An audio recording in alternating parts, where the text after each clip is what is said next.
Cameraman is Alan Eggers. We're doing a video interview with Dale Newport, a lifelong resident of Cedar Rapids who was active in the farmers market for many years and part owner and operator of the Newport Flowers Incorporated until 1998. Dale, tell us what year you were born and where you were born. I was born in Cedar Rapids in March 5th, 1924, and lived on the property all my life until I got married, 48. What was your folks' name? My folks' dad was Leonard Newport, mother was Edith Newport. What was her maiden name? Reichrein. And what was the address you lived where you were born at in Cedar Rapids? It was on 23rd Avenue, but there was no numbers. It was in the country at that time. Okay. Brothers and sisters? I have two brothers, Carl and Jerry. And where did you rank? Or was you the oldest? I was the middle one. The I was the middle okay. one. What was your dad's occupation? He was a florist all his life. He took over from my grandparents. Okay. And speaking of your grandparents, what were their names? Grant and Josie. My grandfather come from Indiana, and my grandmother was from Cedar Rapids. She was a stoneman. And they were in the gardening business? Or? Yes, they were in the gardening business all their life. And what was the name of did they have a name for their business? They went under Crescent Gardens. And where was this location, this photograph we're looking at, where was this, Dale, approximately nowadays? It's 2125 Wilson Avenue. It's still on Wilson Avenue.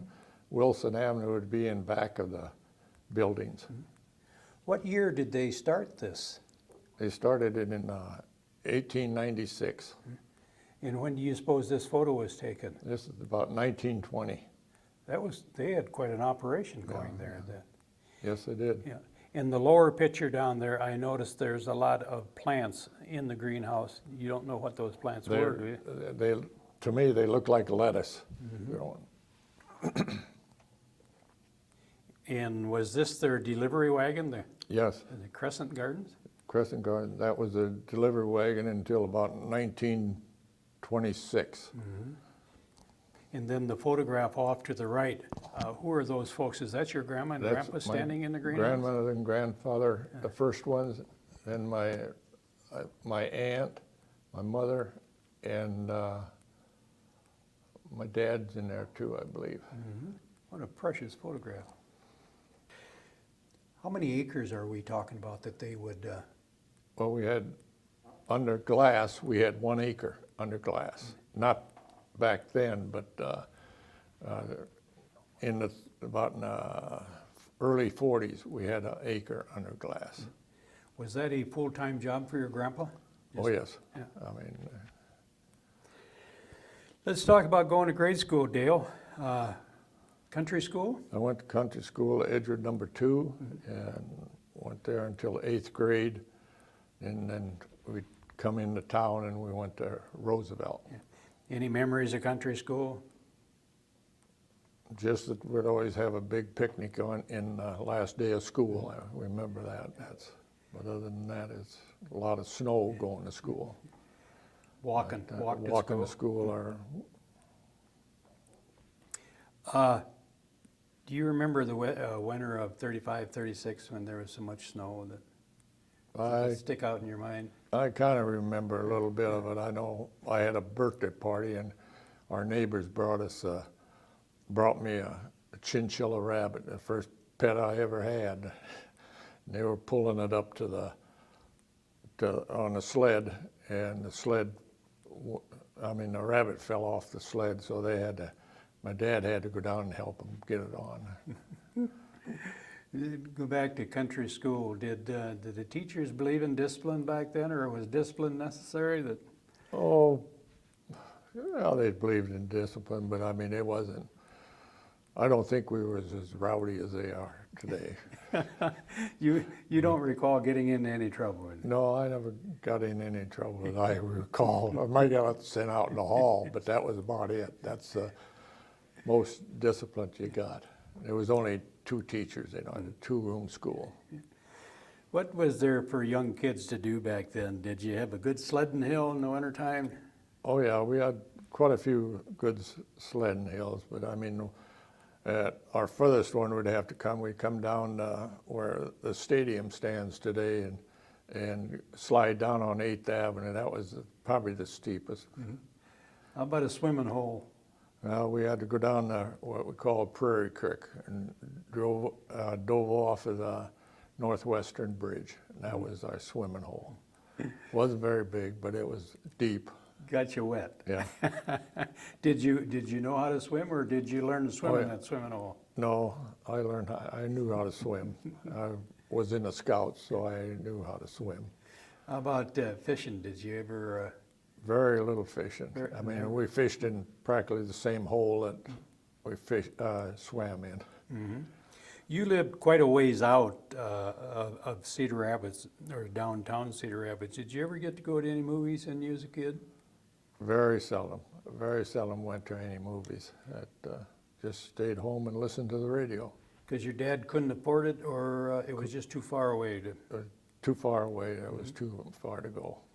How about when you were young? Did you try smoking, chewing tobacco? Well, I tried once, and I did it for one day, and that was enough. I just didn't care for it. Did you ever chew tobacco? No, no. So your home was actually out in the country, so Oh, yes. you grew up in the country. Then. Yeah. Would your folks come to town on Saturdays? Oh, yes. We'd come to town, and we'd always have Saturday night. We'd go and always go down to Killian's, and there used to be a fruit stand right there by the old bus depot, and it seemed like we'd always park in front of that fruit stand, and then my mother and dad would go shopping, and normally we had other friends with us too, and the kids would stay in the car. Did you ever get a chance to ride the streetcars, being you lived so far out? I rode Crandic. I rode that. I rode it mostly to Iowa City, to ball games, that's all. You had mentioned the blue streetcar. There was Avondale was the name of it, but it was owned by a private. It wasn't the city's streetcar like they had but it run from just from the east side to the west side to Young's Hill. Back to your grandma and grandpa's truck farm, I can imagine this all was done by horse in a pull behind plow. And Yeah, it was all done by horses and then cultivated all by hand. We had to push a cultivator. And what type of produce? Well, they raised everything: tomatoes, sweet corn, squash, cucumbers, radishes, onions, beets, carrots, beans. You were telling me about their tomatoes they used to sell to a canning factory. Yeah, there used to be a canning factory down on, I believe it's 14th Avenue, and it used to be Leroy Farmer was the name of the owner of it, and any tomatoes we had left over, and we'd take them down there. If we had a big bunch of them, well, we'd have to hold them back until they got real ripe to get them. This was your grandpa's old vehicle. It looks like all the roads in that neighborhood were mud at that time. They were real mud holes. I think on the back of that it says, Crescent. You were telling me about 1931, Dale, your grandparents started growing roses. Yeah, in 1931, had to get in something different because a lot of vegetables were coming in from the south and all over in Cedar Rapids. So they decided to go in the roses, and then in about 3 years, they had the whole place over to roses, all grown roses, This was all inside? all inside, all inside. With that much building, that much glass involved, was that a problem? Did you ever have any hailstorms that? Oh yeah, we always, just about every 10 years, you could figure on a big hailstorm. By big, I mean when it takes at least half or a fourth of it out. And then the other times, well, you'd have hail damage all year, every year, but not as big as the 10-year ones. Windstorms, would windstorms affect that glass too? Windstorms pulled a lot of it. It just sucks it out, the glass out.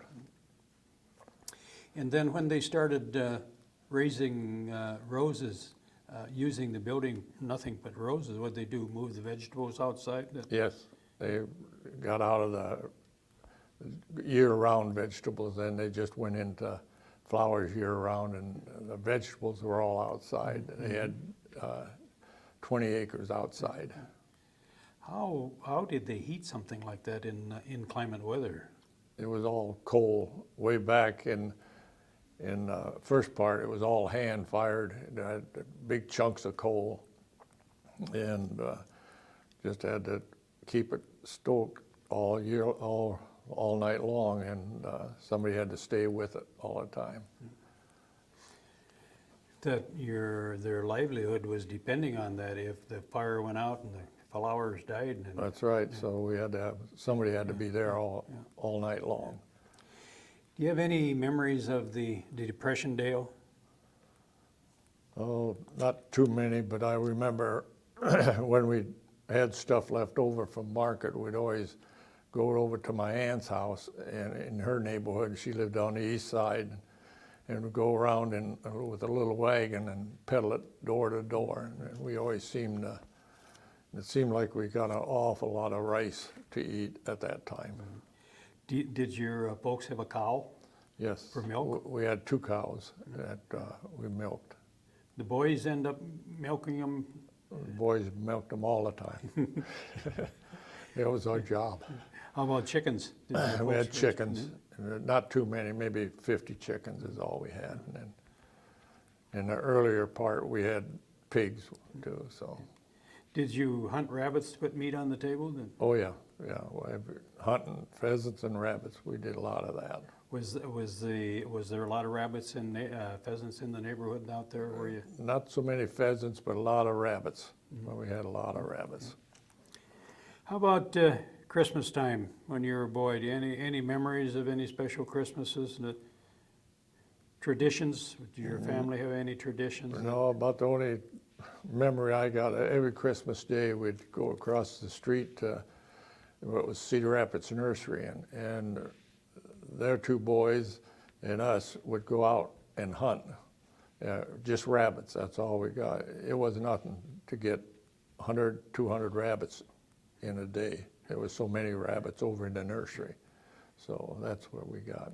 Back then, before refrigeration, what'd you do? Just hang them on the clothesline? And Clean them and hang them on the clothesline up so the cats couldn't get them, and then just let them freeze until you used them. of course, that was back in the days when the temperature got down and stayed there all Yeah, winter. stayed there all the time. It stayed down below 0 a long time. Let's go back to the greenhouses. What was the original intent of greenhouses? Was that wasn't to raise flowers, I'm sure. Was it to raise vegetables? It was at first, that was my grandparents, to raise vegetables. And then when 30 come, well, we got into the flowers, and then it went all flowers. Yeah. But in you're raising vegetables, that would allow them to grow them the year round?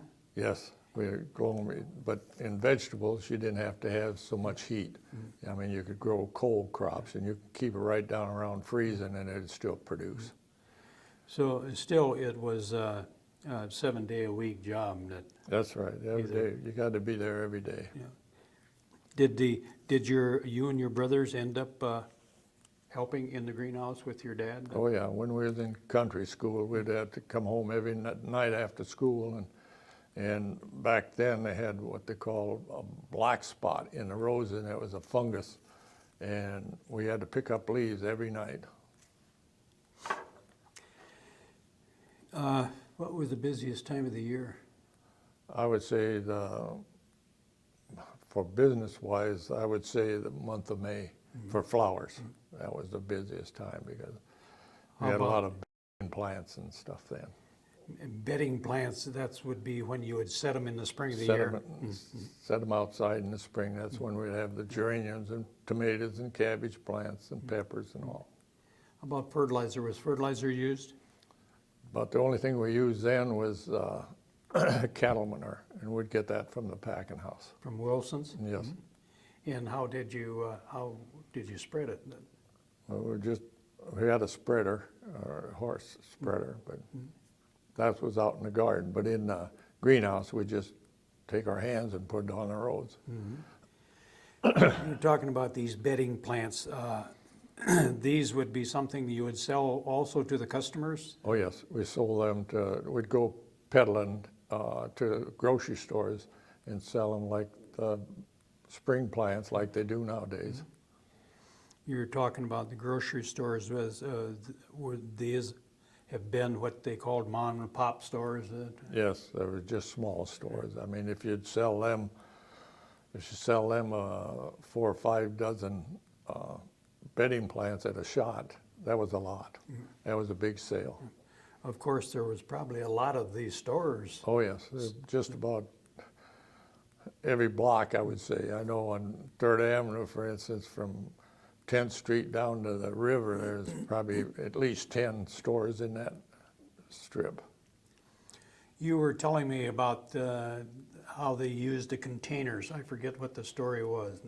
Now, for containers, nowadays they use all plastic, and back then we'd go to in the wintertime, we'd go to the cigar stores. There was a couple cigar stores in Cedar Rapids, and we'd pick up their cigar boxes, and then we'd take them and cut the tops off and then fill them with dirt and then plant them in there. They weren't individual pots like you buy today. They're just a clump of them. Did your folks ever get modern enough to, or grandparents, I mean, did they ever get modern enough to buy a tractor that? Well, in 1935, my grandmother bought her first tractor, and they traded the horses in. They paid $500 for the Alice Chalmers B tractor and a cultivator and a plow and a team of horses, and they got it for $500. And I'm still using that tractor today. I have to crank it, but it's still workable. When did your grandparents get involved with the city market? Well, they were been in, I'm going to say probably around 1916 and 17. They were in there for a long time. This farmer's market goes back quite a few years, don't it? Oh yes, it was first started in, I think I made a book on it, and I think it's 1894 was the first I can find when I researched back for it. According to this photo here, this was taken in 1902. Where would this have been located? It was on First Street, between First Street and, it was on First Street between First Avenue and F Avenue, where the old dam used to be. Yeah. Back then, did they have to have a license to sell yes. produce? Back in 1914, the farmers were complaining they wanted to charge 25 cents a day to come to the market to sell their wares, and they were complaining. But now, right, for this year, my fee for one stall was $335 to sell. Did they belong to a co-op of any kind? No, it just belonged to the city market, that's all. They used to have a co-op years ago, but we never belonged to the co-op. That was when they were selling produce into a co-op, and then they'd take it to Chicago, and they'd have a auction sale there. What was the length of the season for farmers markets? Normally it runs from, back then, it was running from May 1st to November 1st. But now it stops at October How 31st. many days a week you talking about? 3 days a week. This picture here, Dale, was taken in 1927, where they got looked like more automobiles in there. Could you explain to us as to where this is sitting? It looks like there's a railroad bridge. Is that the one going to Quaker Oats? That'd be the railroad bridge would be way back up here. That's the Northwestern, or Union Pacific, going into Quaker Oats. This is the dam. And then this would be First Street out here. Yeah. Where would Cooper's Mill be now, the restaurant? Cooper's Mill would be right about in here. Of course, I can imagine this required getting up very early in the morning, going to the farmer's market.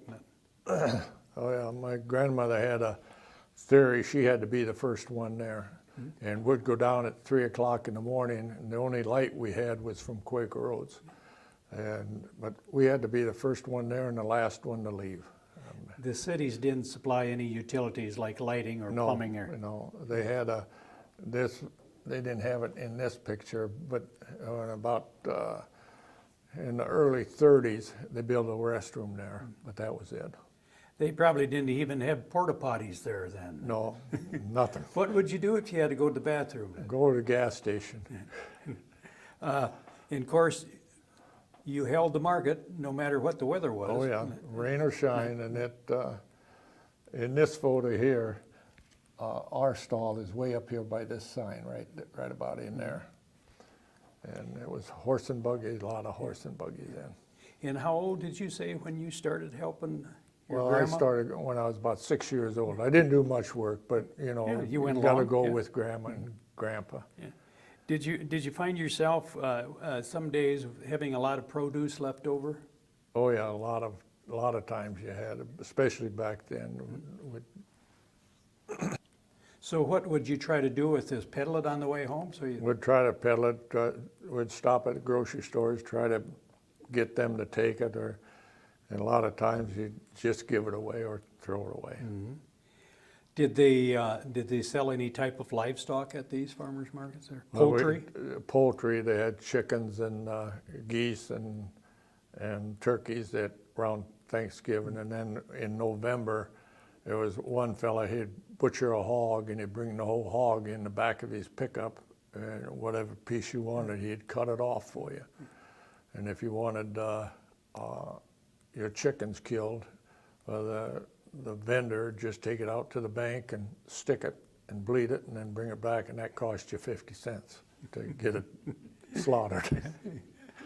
Did your grandpa or your folks ever try to keep any produce over during the winter time to like carrots and? Yes, we had. They always planted a lot of parsnips, carrots, and turnips for carry over for the winter. By carry over, they'd bury them out and then cover them up with straw. And then in February, they'd go out and dig them up and bring in big clumps of them and thaw them out, wash them, and then take them to the stores to sell.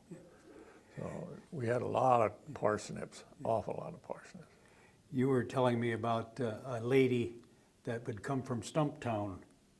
Yes, she come from Stumptown, and she was the last horse and buggy, and she wouldn't have very much stuff. And she had 3 bushel of stuff, and in her busiest time, that was a lot of stuff. But of course, she was all by herself, and that's. Speaking of Stumptown, did you ever get down to Stumptown? Oh yeah, there used to be a dance hall down there. I didn't dance, but would go down there, just drive around. Did the boys, you and your brothers, did you get paid? Did your dad pay to? Yeah, we got a small allowance. I mean, but of course, when we was picking vegetables out in the field, we got paid so much a pound, or whatever we were picking tomatoes, it was so much a bushel.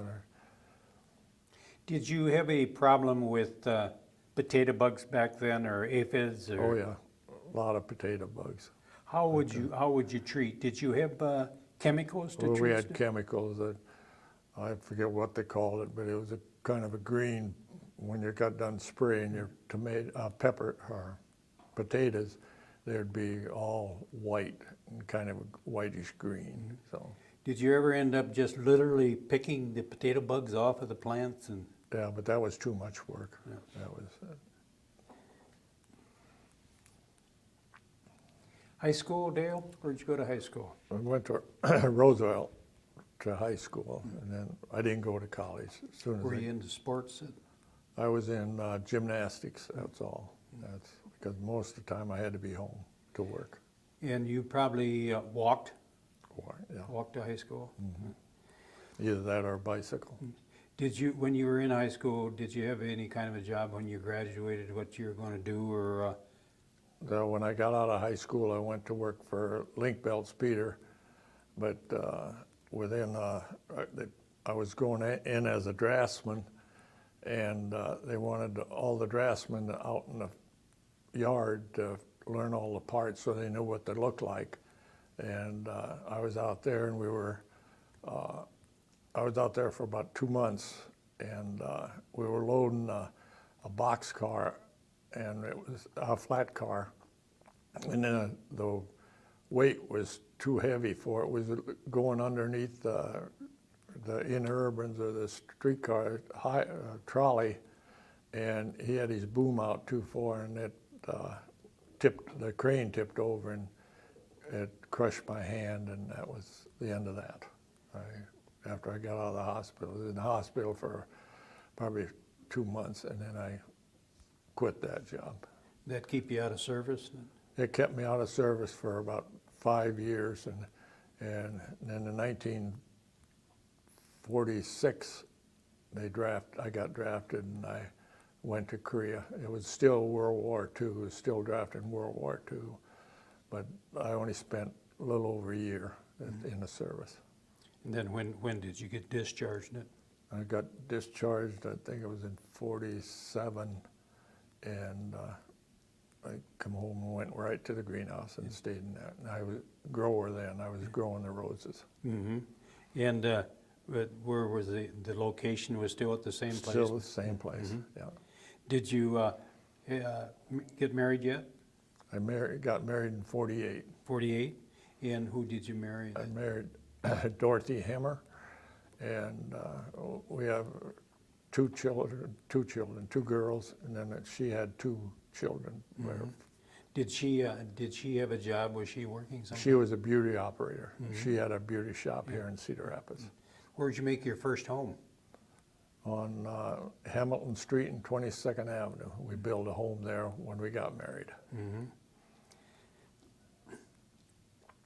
At Christmas time, was this a busy season for a greenhouse?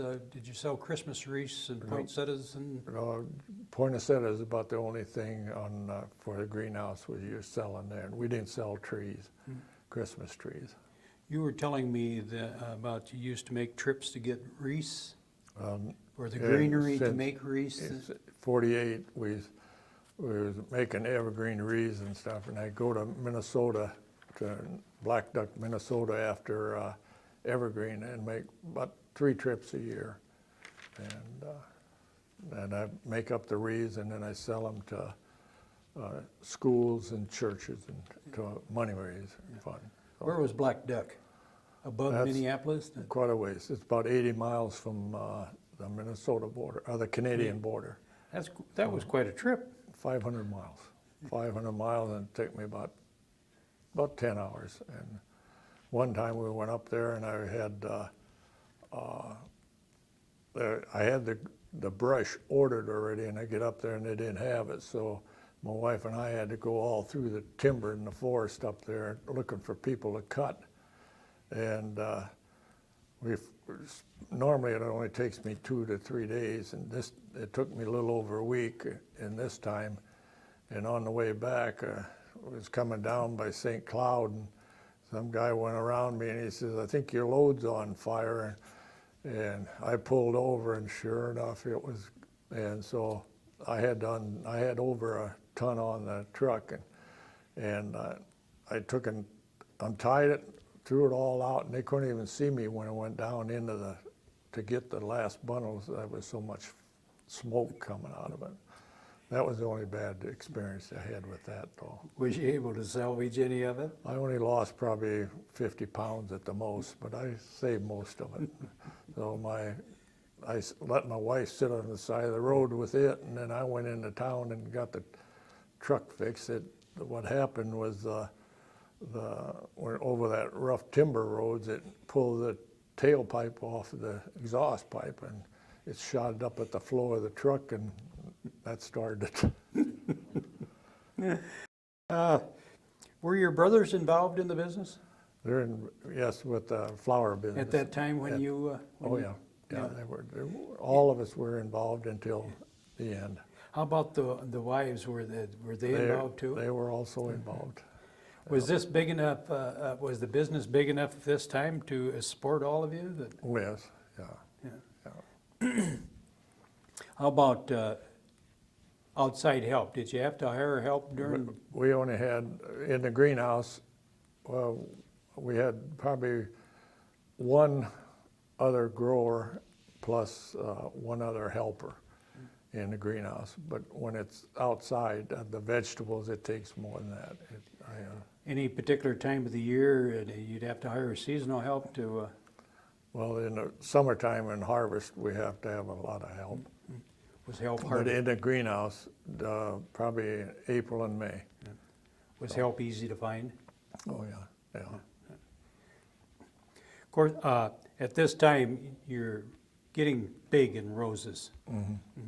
Yeah, we had 37,000 rose plants, and we had to cut them every day, so. And would you sell them all locally or throughout?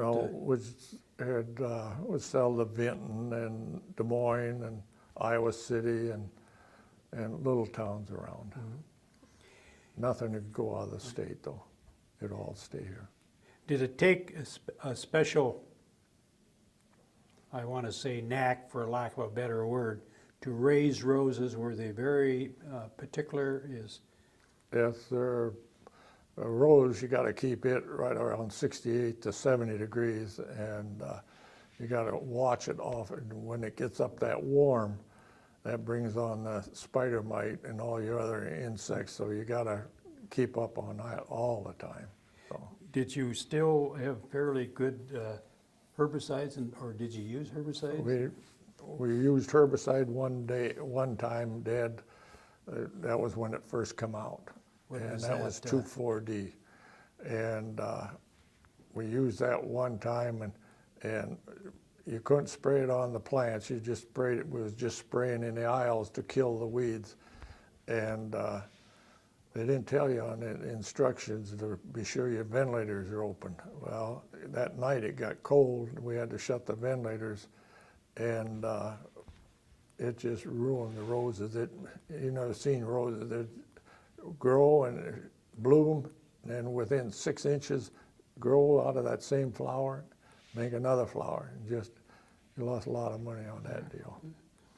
Was there insurance that you could take out to cover you for instances like that? No, not for nothing like that. Even the only insurance you could take out on the greenhouse was hail insurance, and you couldn't take it out on the crop. They wouldn't insure the crop.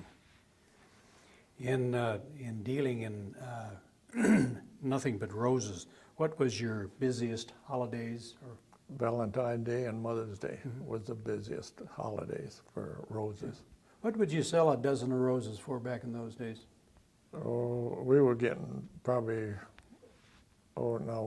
when those days you're talking 30s, I would say. Well, after the war. After the war, at the war, we was getting right around $20 a dozen. And was this still being heated with coal? No, after the war, we changed over to gas and oil. I mean, we got away from coal because that was getting too much. But then gas, and then we went to oil, and then we was on standby for gas, but after the first year, they let us have gas all year round. Did you do your own maintenance work? Yes. Any secrets to raising roses? No, I don't think it, just keep them fertilized, get the right fertilizer on them. See, we only had about 6 inches of dirt, and that was in there for 4 to 5 years. And then we're pull out the roses. The roses only last about 4 years. Then you had to put in new ones. Did you have any competition? And as far as roses go, there was only one other rose grower in Iowa. I mean, but even so, we still had extra. I mean, at certain times of the year. Yeah, I mean, Is there any still in existence that raise just roses anymore in Iowa? Or? I don't believe there is in Iowa anymore. I mean, nowadays it's impossible to raise what we're getting in from Columbia. Beautiful stuff. We couldn't even compete. Because of the competition? Competition and the price. Yeah. I mean, our heating bill is too much. This is a nice photo of you and your brother. What's your brother's name? That's my brother Carl. Is he the one And then he's closest the to one the in the front? front. And we was picking on, that was Valentine Day crop. Did you ever exhibit them at the state fair? No, not roses. The only thing I exhibited was vegetables. Did you had mentioned the fact that, of course, it'd be impossible to be able to sell them and compete with places like Flower-Rama now, and where they sell them for $12 a dozen. Yeah. Where do they import them all? They're all come from Colombia or South America someplace. I would say 99% of the roses coming in the United States are from out of, very few rose growers around anymore. Was this particular glass enclosure here, was this been one of them that had been used to raise roses? Yes. How many square feet of glass would you been? Oh, I wouldn't know, but I mean, and each one of them benches, their benches were 125 feet long, and there'd be 400 roses in a bench. So, We have a ad here, I imagine it was in the Cedar Rapids Gazette-Dale of the Newport Greenhouse in 1959. I see a notation on there, pavement all the way. Was that out on by 6th Street someplace? no, Or? that was on Wilson Avenue in front of the greenhouse, and we got, at our place there, the paving was put in 19, how much, 50? 1959. 59, it was put in 1958, because I built a house down on Wilson Avenue, and there was no sewer or nothing out, and I built that in 58, and I had to put in sewer and water and in a septic tank, and next year I had to hook onto the city sewer. Then the photo just to the left of that ad was in 1973. Very nice. Did your wife help you in the greenhouse, or did she have a business of her own? Well, I don't know what year it was, remember, but we had so many geraniums growing one year, so I rented a place, and then we started West Side Garden Center and Craft Shop. And she sold a lot of bedding plants like in the spring. She was only open from April till about July, because that was only the bedding plant season. What year did you get out of the greenhouse, Dale? I got out 15 years ago, so myself, but I'm still in the gardening business. You still have garden plots? And Oh yeah, I got 40 acres of garden. I rent pieces of ground that the big farmers can't get it with their machinery in, so my biggest piece of ground is 10 acres. do you still do the city market? Oh yeah. Oh, Yeah. do you really? Yeah. Still get a great pleasure out of it. Yep, I like that. I like to see this stuff grow. Yeah. In the spring of the year, you come alive. Yeah, yeah. Well, right now, I'm pretty well sitting still, though. What year did your dad pass away, your folks, you remember? I don't remember. Did he stay in the business until you retired? Yes, yeah. Your dad had a great love of old automobiles. Yes. You were telling me. He liked old cars. Yeah. What was he working on in this photo? This is a 1929, I believe it is, Cadillac. And he really enjoyed that. I mean, he didn't get it done. I mean, we still have it, but it's never been finished. He must have been a good mechanic too. Yeah, he good mechanic all the way around. Did you have a shop, a good sized Well, shop? we had a big shop, yeah, but I mean, just because we had to work on all the equipment at the greenhouse, so. Yeah. And you had a love of automobiles yourself. Yeah, well, all three of us got into it more or less.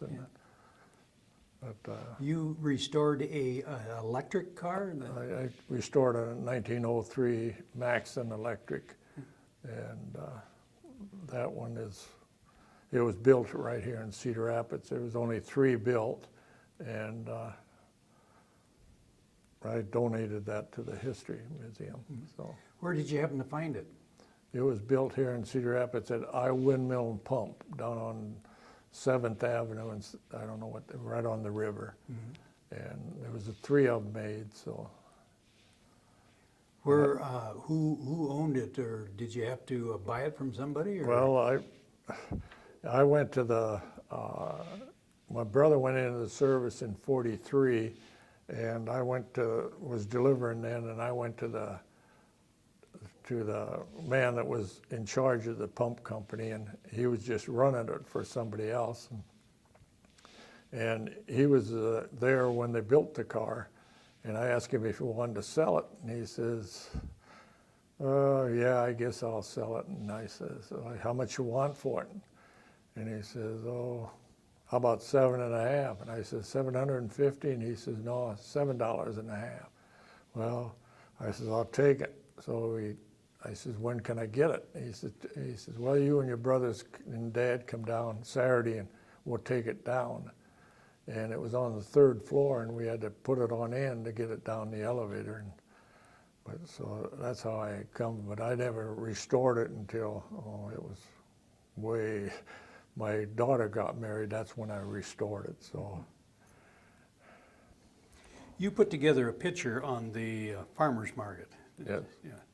I was asked, Wayne Watson and I, he used to be in the market too, and we already talked about putting in a book together, and well, he passed away, and so I thought I'd better get on the ball. So it took me about 4 to 5 years to research everything, get all the pictures and everything. And I did that. And it was about 100 years of 1902 to 1999. Yeah. You had mentioned the fact that when you started helping at the farmer's market, it was 1930, and you're still in it. So you're talking pretty 74 years. Yeah. You've been in. Of course, back then I didn't do much. Just go with Grandma and Grandpa. Did you ever go out and hunt morels and fall mushrooms and Oh yeah. sell them? Oh yeah, I never got to hunt morels until I retired about 15 years ago because month of May I couldn't get away. It was in the greenhouse Busy business. season. It was too busy. I couldn't get away. So, but since 15 years ago, I do all right. Did you find enough to sell? Oh yeah. Last year I got pretty close to 388 pounds of mushrooms. How much could you expect to get a pound? Well, that I won't restore. I'll tell you, $8 a box. I get $8 a pint, and I put them in a pint box, and that's it. Where would you find enough to sell? Oh, out in the timber. I mean, I've been going to this one place for fall ones, and it's the same place I go for spring ones. ever since I was a little kid. When I went with my grandmother out in the timber, and the same place was still getting them, Where's that? out by Pleasant Lake, Pleasant Creek? Pleasant Creek. Yeah, yeah. Been there every year. I'm surprised you told me. Well, I'll tell you where they're at. You go find them. I thought I could get it out of you. No, they get them both the same place. And then, but in the fall ones, it isn't nothing for me to get 7, 8 bushel. I mean, I don't, when I go mushroom hunting, I use bushel baskets. I don't use a sack. But morels, I use a different method. But last year, like I say, I got 388 pounds. And year before, though, I only got 18 pounds. So there's a big difference. Some years are good and some aren't. Why would there have been such a difference in those 2 years? To me, it was, it was Weather? a little wetter. Yeah. What's the name of your children? My children, the oldest one is Loris, and she's in Florida. And next one is Paul, he's in Iowa City. Barbara's in Detroit, and Elaine, she lives down the street from me. Mm-hmm. Did any of them show any interest in the greenhouse business? No, we didn't want any of them in it, because even my dad seen way back, it was a dying business. So that's why we got it, because it's just proving it today more and more. Yeah. Dale, unless you have any other memories to share with us, the Cedar Rapids History Center, the Linn County Historical Society would like to thank you very much for sharing your memories with us. Well, I appreciate it, and thank you for having us. Thank you.